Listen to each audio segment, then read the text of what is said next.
Hola, muy buenas tardes. Son las 7:30 en punto de la tarde. Como todos los días, arranca aquí la 8 en la 8 Mediterráneo. Vamos a hablar de política un poquito en el día de hoy porque nos visita alguien que sabe mucho del asunto. Es un abogado de Valencia y politólogo al que tuvimos aquí al principio de nuestro programa presentando un libro muy interesante. Recuerden Cartas Boca Arriba, aquel libro que un poco desmitificaba ese presunto halo superdemocrático de la Segunda República Española.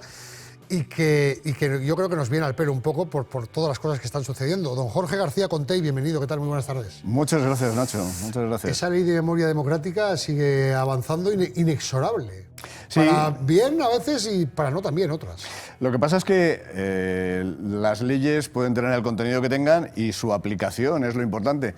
En esta noticia que acabáis de dar, a mí me parece cuanto menos una aplicación y una interpretación de la ley cuanto menos arbitraria. No sé muy bien qué relación tiene la cruz, una cruz simple, monda, lironda. En su día esa cruz sí que estaba acompañada de aditamentos franquistas, por Dios y por España, sí, pero eso se retiró. Pero en el año ahora es simplemente una cruz. Sí, en el año 79 ha dicho, se fue resignificada, Sí. con lo El cual... 17.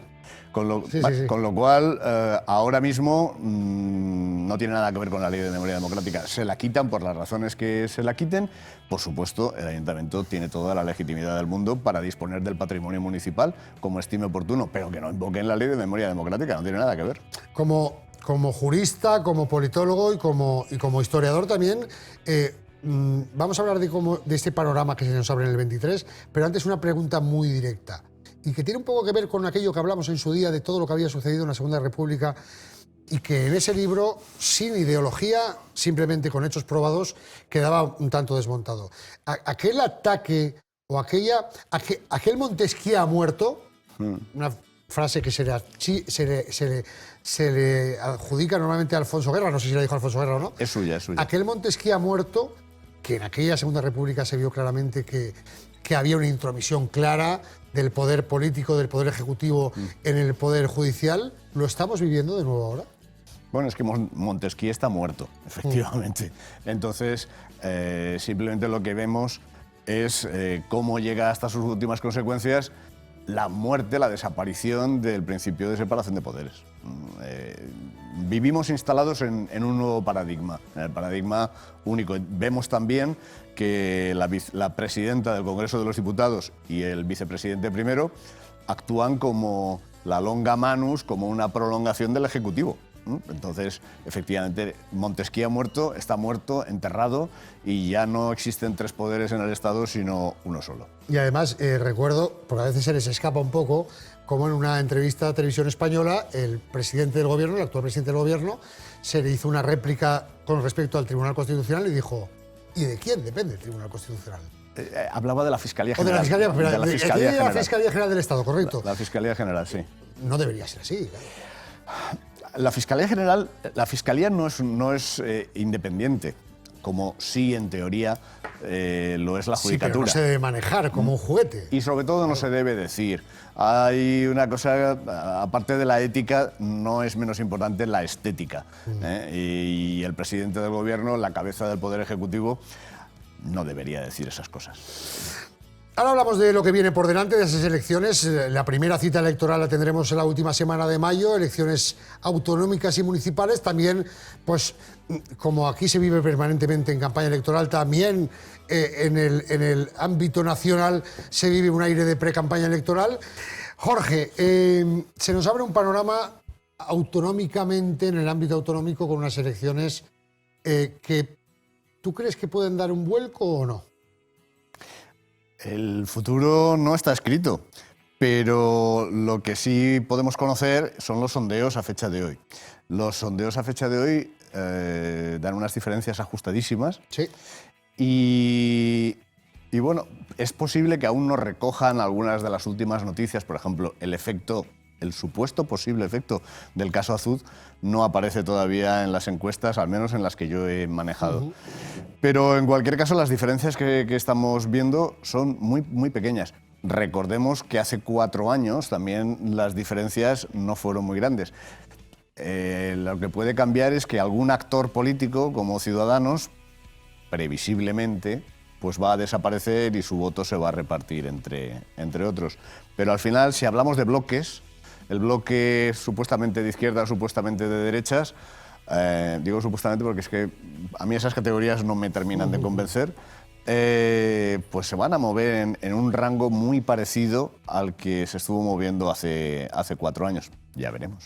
¿Hablamos de clave únicamente autonómica o el voto de estas elecciones autonómicas también pueden tener una clave nacional? Quiero decir, el arrastre que pueda tener lo que pueda estar o no haciendo Pedro Sánchez, lo que haya venido haciendo o no Podemos, lo que haya venido haciendo o no el Partido Popular.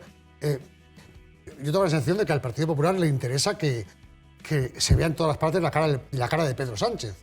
Sobre todo en autonomías, por ejemplo en Valencia, que Ximo Puig nunca protesta a Pedro Sánchez y sin embargo ahora se ha visto que algunas promesas en principio que Pedro Sánchez le había hecho a la Comunidad Valenciana quedan por cumplirse. ¿Se vota mucho en clave regional, autonómica o también un poco en clave nacional? Se vota en clave de marcas, creo Sí. yo. Antes lo comentábamos, yo soy del Levante y hay quien es del Valencia. Pues aquí hay dos casos, tú del Levante y del Valencia. Y nos da igual quién sea el presidente, quién esté en el Consejo de Administración, incluso nos da igual quiénes formen la plantilla. ¿Somos del Levante o somos del Valencia? O sois del Valencia. Y a la hora de votar no es exactamente lo mismo, sin duda, pero algo de eso hay. Es decir, vamos a hablar de bloques, no tanto de partidos. ¿Es posible que le perjudique a Podemos la gestión al frente del Ministerio de Igualdad, la catastrófica, entiendo yo, gestión al frente del Ministerio de Igualdad? Van por 140 y tantos Creo que ya hemos pasado de 150. los condenados que han visto rebajada su condena Sí. y muchos que han salido ya incluso a la calle. Es decir, quien deposita su voto en la urna en clave feminista tiene motivos para seguir votando a Podemos cuando en nombre de las mujeres, supuestamente, han salido a la calle, se les ha reducido la condena a 150 violadores. Hombre, si yo depositara mi voto en clave feminista, desde luego no volvería a votar a Podemos. Pero lo que es poco Pero tampoco previsible... el PSOE, que ha apoyado esa ley también. Bueno, ya, lo que pasa es que como existe el juliganismo, es Sí. muy poco probable que quien votara a Podemos ahora vote a Vox. Es muy poco Sí, probable. poco. ¿Qué es más probable? Que el voto disconforme, descontento, decepcionado de izquierdas lo acabe recogiendo el PSOE. En clave autonómica, ¿hasta qué punto le puede perjudicar a Compromís el asunto penal de Mónica Oltra? Yo entiendo que poco, porque el asunto de Mónica Oltra salió con demasiada antelación con respecto al próximo Sí, por mayo. eso también depende mucho del calendario. Sí, si de aquí a allá se produce alguna noticia con respecto a ese caso, si es buena le beneficiará al Compromís y si es mala a lo mejor le perjudica algo. La última encuesta autonómica que yo he manejado, Compromís desciende en intención de voto, pero lo recoge el PSOE. Es decir, el PSOE capitaliza el llamado voto útil. Ahí tenemos una encuesta. Si no me equivoco, creo que estamos hablando de finales del mes de diciembre. No sé si es la más reciente, en clave autonómica, Sí. que le daría un 27% al 27,8% al PP, 27,6% al PSOE, 18% a Vox. Ahí ganaría el bloque de izquierda, en principio. Ahí ganaría el bloque de izquierdas, efectivamente, porque además sale un descenso del PP. A mí me extraña, yo no soy sociólogo, pero me extraña mucho ese descenso de 2 puntos del PP. Me extraña mucho por la sencilla razón de que, como he dicho hace un momento, Ciudadanos previsiblemente va a desaparecer de la escena política. Y ese voto es más fácil que vaya al PP que vaya a otro sitio. Claro, Sí. si yo decía que el voto de Podemos es dudoso que acabe en Vox, creo que el voto de Ciudadanos también es dudoso que acabe en Podemos. Cierto. Lo más lógico y probable es que acabe en la derecha. Claro, hay una cuestión que yo te quería preguntar, que tú que eres politólogo y sabes más de estas cosas. Hablabas hace un momento de la marca. en unos partidos muy importantes, bueno, en todos es importante y en algunos más que otros. Yo creo que Vox se está votando mucho a la marca. Sí. Se está votando a Abascal, a Espinosa de los Monteros, en su momento a Macarena Olona, porque tampoco había activos regionales y locales con cara y ojos muy conocidos. Pero la importancia del candidato. Aquí vamos a ver un Chimo Puig que sigue como candidato, un Carlos Mazón que es nuevo en la plaza, que lleva mucho tiempo trabajando por darse a conocer, pero es nuevo en la plaza. Vox se presenta con Carlos Flores, que ha sido nombrado candidato hace muy poco, todavía no conocemos el candidato de Compromís. ¿Puede variar mucho las cosas el quién, más allá del partido? No mucho. No mucho. No mucho. Es cierto, si comparamos a los dos grandes candidatos, o a los candidatos de las dos grandes fuerzas políticas, Chimo Puig y Carlos Mazón. Mazón. Mazón tiene un perfil más bajo, más discreto que Puig. Tiene un perfil que a mí me recordaría, pues no sé, por ejemplo, a Fabra, quien fue presidente de la Generalitat. No es comparable a un perfil mucho más populista y popular, como por ejemplo el que fue de Francisco Camps. Zaplana. O Zaplana. Por cierto, Mazón se le considera zaplanista. Sí, bueno. Pero ciertamente su perfil público es más bajo, más discreto que el de su rival Chimo Puig. Pero bueno, eso no significa que el votante popular se vaya a ir. ¿Pero tú le ves ese perfil porque tú lo ves a él así o porque los medios de comunicación dan altavoz a quien se lo dan? Hay medios de comunicación para todos los gustos. Sí, claro, pero hablo de los más masivos, ¿no? Hablo de los más... Es posible que... A ver, no es que sea posible, es que es lógico que quien está desempeñando labores de gobierno... Sale más. Obviamente. Eso es lógico. Es evidente, porque al fin y al cabo también es el que maneja el boletín oficial de la comunidad. Lo extraño sería lo contrario. Sí, cierto. En este caso, quien lógicamente aparece más en los medios es Puig. Yo, de todas maneras, a Mazón, bueno, lo veo más discreto. Habrá que ver en la provincia de Alicante, porque, bueno, él es alicantino, claro. Él es el presidente de la Diputación de Alicante. Es posible que desde Alicante se tenga otra percepción distinta. Yo hablo desde Valencia. Sí, está claro. Cambiamos un poco y nos vamos a lo más cercano. Localidades, ciudades, pueblos en nuestra comunidad hay montones, pero obviamente se mira siempre a Valencia, Alicante y Castellón. Bueno, hay ciudades muy grandes como Gandía, como Torrente, como Elche, como Torrevieja, como Valencia. También parece que está la cosa muy ajustada. También parece que está muy ajustada la cosa. Sí, efectivamente. Y ahí, en teoría, el candidato o la candidata, en este caso hay candidatas, dos muy claras, tendrían que pintar más, ¿no? Porque es más política de cercanía. Sí. A ver, yo creo que las candidatas, tanto del Partido Popular como del PSOE, bueno, han tenido una vida política durante estos 4 años muy activa. Creo que los valencianos de la ciudad de Valencia, que se interesen por la política local, creo que las conocen, han desplegado una actividad muy intensa.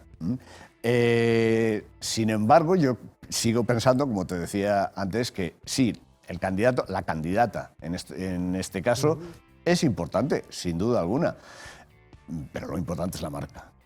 Lo importante es la marca. Y fíjate que hablas de la importancia de la marca, del candidato, y casi no hablamos, y casi no se habla en general, de la importancia de las políticas realizadas.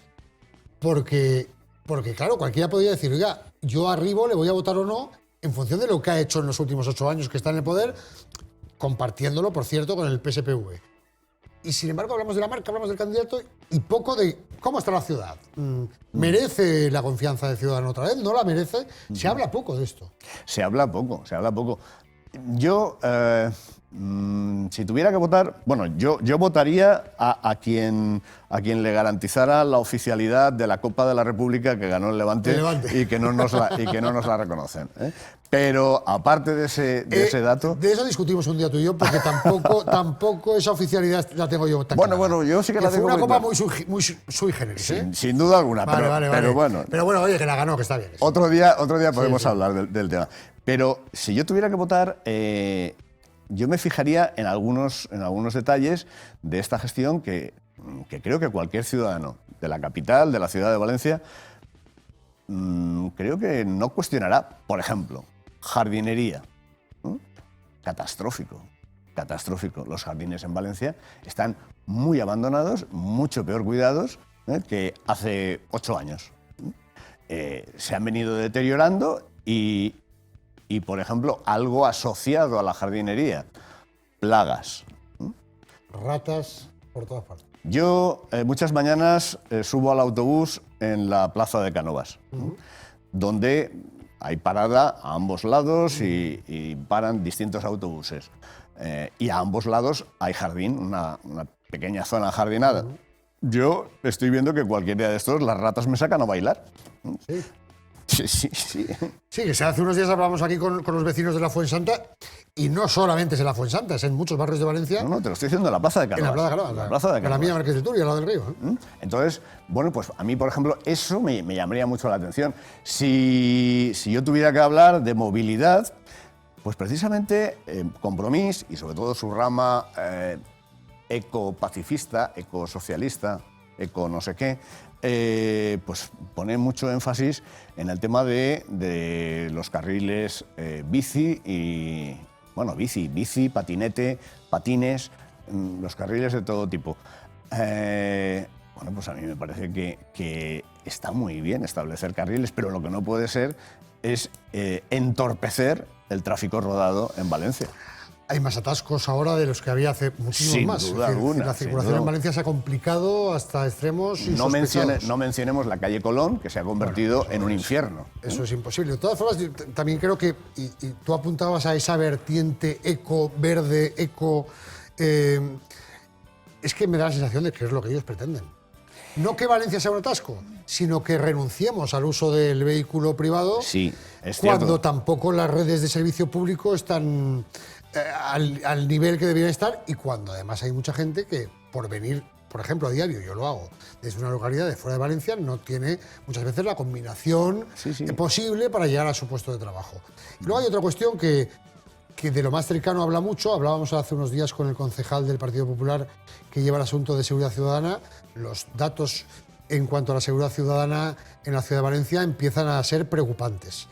Empiezan a ser preocupantes. Pero bueno, veremos lo que pasa y veremos lo que decide el votante. Ya se quedó muy cerquita María José Catalá de la alcaldía en las elecciones anteriores.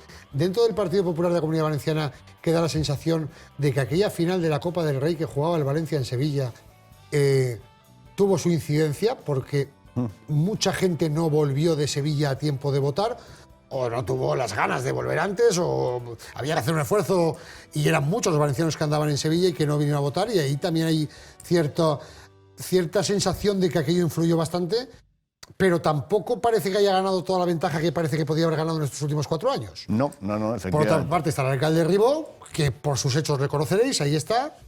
Sandra Gómez, que ahora se va desmarcando cada vez más de Ribó, pero ha sido su socia en todo este trayecto. Y vamos a ver si Podemos, si Vox tiene alguna presencia. Y por lo que hablamos de los candidatos y la marca, fíjate que Fernando Giner es un candidato, un político muy bien valorado por la ciudadanía, y sin embargo la marca parece que no va a salir. Pues esto es lo que te decía yo. Es una yo. prueba de ello. Esto es lo que te decía, que la marca es fundamental. Yo estoy de acuerdo en que Fernando Giner es un magnífico candidato. Sí. Si lo presentara otra marca, pues posiblemente obtendría un buen resultado, pero creo que está en la marca equivocada. Bueno, ahora sí, en su momento no lo era tanto, pero es una marca en declive. Pero está claro que, bueno, pues parece que según mandan las encuestas, veremos si acaba siendo así, pues prácticamente va a desaparecer del panorama de parlamentos autonómicos, nacional. Es que además ten en cuenta que la ley electoral de la Comunidad Valenciana es especialmente exigente porque establece un listón mínimos, sí. en el 5%, que el 5% ya es un Son muchos porcentaje votos. respetable. Son muchos votos. ¿A ti te parece, Jorge, que cuando se va acercando un poco más el lío, te pases otro día por aquí y le damos otro repasito a todo esto? Tú sabes que me tienes a tu disposición. Pues será un placer tenerte aquí con nosotros. Vamos a publicidad, hacemos un alto en el camino y volvemos enseguida. Bueno.